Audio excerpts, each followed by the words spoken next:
What's up, everybody? It's Jacob.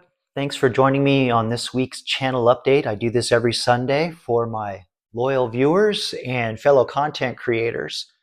Uh, yeah, you're noticing it's a very different background. I'm actually installing some smart house gadgets. It's a workbench that I have in another part of the house. And yeah, just feeling really burnt. I'm really exhausted. I'm just too lazy to go upstairs to the studio and turn on all the lights and get all my gadgets in camera view. And had the tripod sitting here, so I thought I'd just turn it on real quick and do the update. And I did a live yesterday, which was a lot of fun. I'm really enjoying those. And we got to talking. Some of the have quite a few fellow content creators that come on my live, and we got to talking about. A lot of us are noticing that our views are going down. Um, one in particular, Raymond, had a massive growth, and his views are dying off as well. And my growth was much smaller, so I was more like a pimple compared to his, like, redwood tree growth that he did. But I noticed that my views were tapering off much sooner because it was just literally like a little bloop compared to him. Um, so I was kind of in a different headspace than he was, and he's starting to notice it. And it just kind of came to me while I was sitting here working on some gadgets that, or as I talked about in the live. Actually, let me pause up my theory really quick because I've been getting asked this in the comments, and I mentioned it in the live last night. That my theory is that because a lot of the people that I know that are fellow content creators had similar period of time where we all grew together. We had a growth spurt at the same time. So I think what YouTube does is that it has batches of content creators that it will promote, and then it dials things back, do some pruning and house cleaning and some further training on its AI, because I think it has different kinds of AIs that do different things. I didn't say this in the live last night, so this is the new information. They have AIs that do, when you upload your videos, and it checks for copyright, and then they got an AI that checks for community guidelines, and if you say words that are not safe for work or whatever, nobody really knows what the true list is. But I find that if I use AI to kind of couch things for me, I've not really had any issues, because there were a couple of videos I did last week where I knew I was pushing it hard, and I actually got I don't know if shadow banned is the right word, because the video actually did well, but the comments suddenly just like disappeared. And then when they came back on, only a certain number of them for prior to them shutting off came back.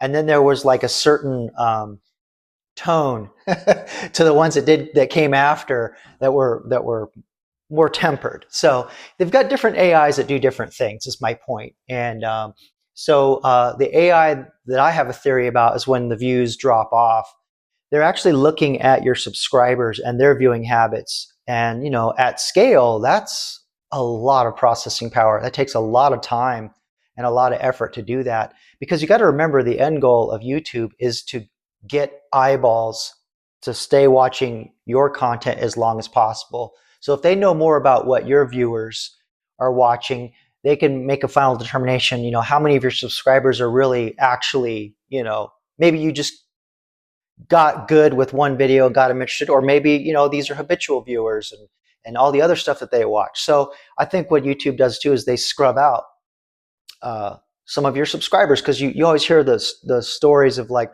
oh yeah, YouTube unsubscribed me and I had to unsubscribe back, or I had to subscribe back. And I'm talking about Phil the viewer. I call him Phil the viewer because I also have Phil the content creator.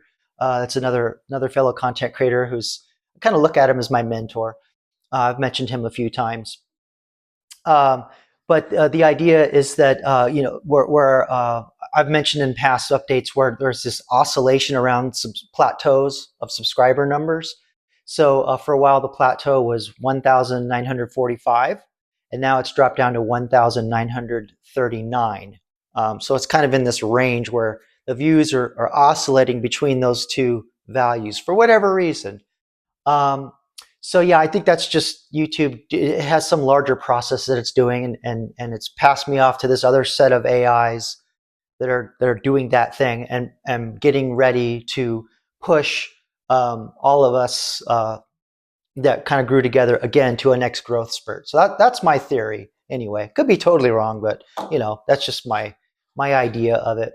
So kind of what I'm doing, while the views are down, and because I still get the subscribers that I have are seeing my videos. I'm getting impressions that aren't really going very much past the number of my subscribers. That's another thing. Unless the video gets a lot of traction very quickly, very early from my subscribers, then I notice it'll go a little past my subscriber number in terms of impressions, and try and draw in more subscribers.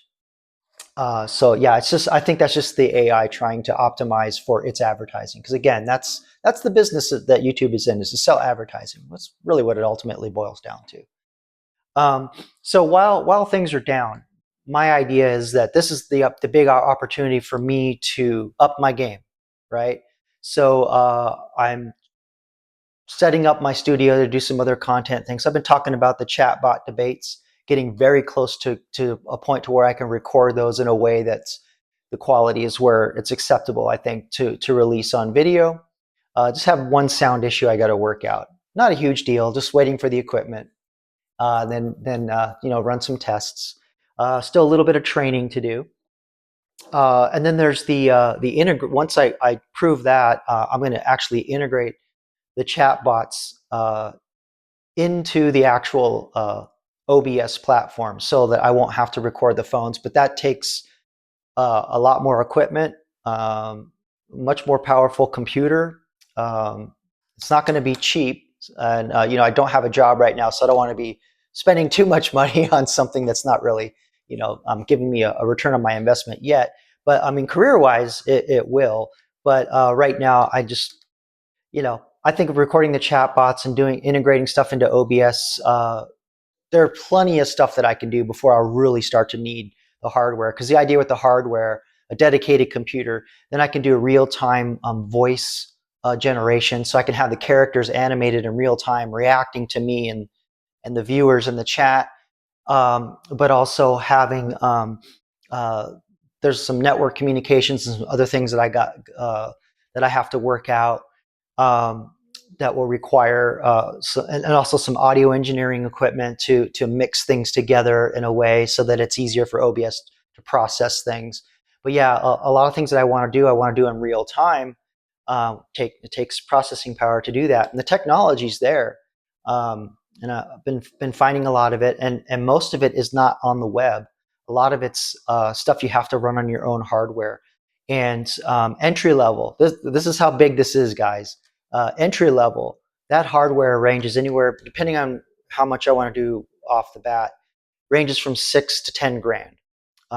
That's entry level for the types of AIs that I want to run. So I have to run multiple AIs simultaneously to do, one that does certain things with voice, one that does video, and that's where the big honker of the processing power comes from. And it's not so much the computer itself, like the CPU. You want to stuff a lot of RAM, have decent storage space, but it's actually specialized chips. Usually, video cards is kind of like the most generic way to do it, which is probably what I'm going to do. NVIDIA, if you're in the know, NVIDIA video cards. They have chips in them that are called GPUs, graphical processing units, and they do a type of math. Well, that's not true. They do a lot of stuff in parallel, so they can do a lot of tasks at the same time. But they're not necessarily optimized for the type of math on some AIs. But the other chips that I would need to get to do that, those are moolah, and your boy ain't that well off. So, but yeah, just to give you an idea of where I eventually want to go, because I think that. Not only demonstrating these things in an entertaining form factor, but also kind of getting into why they work the way they work is, I think, more useful than just going, hey, look at this cute gimmicky thing that's going to take your job. I just don't want to be that yet another AI channel going, oh, yep, there goes another job. Although I do, talk about those things, but I always go, but then there's this, but then go this way, then think of it like this. That's really important to me. So hopefully I'm demonstrating that in my content, and in my lives. And yeah, so that's this week's update. While things are down, use that time to get your game up, improve your editing, improve your equipment if you can, learn some new techniques, try and incorporate some new things into your content. I mean, not necessarily change your format, but maybe you can add another flourish or something else, because, everything's a process, right? So when you record these things, you add something new, it could, have a domino effect in your process. That's something that I intuitively understand from software engineering. You have a domino effect when you change things, but now's the time to address those kinds of effects. And yeah, so I'm rambling. So as I do on these things, that means it's time to cut it off. And thanks for joining me on supporting me. And commenting on my video. The comments and questions I get are amazing, and I'm really having a lot of fun, especially on the live. So thanks for coming out and supporting me. If you have any questions about AI or the job apocalypse or how AI affects society, you can go on my profile. So you have to go on the desktop version of laptop, or a desktop version of the YouTube channel, and my email is there, and you can email a question or just ask in the video, and I will probably either make a video or comment back in kind. So until the next one, take care, and until the next one, peace.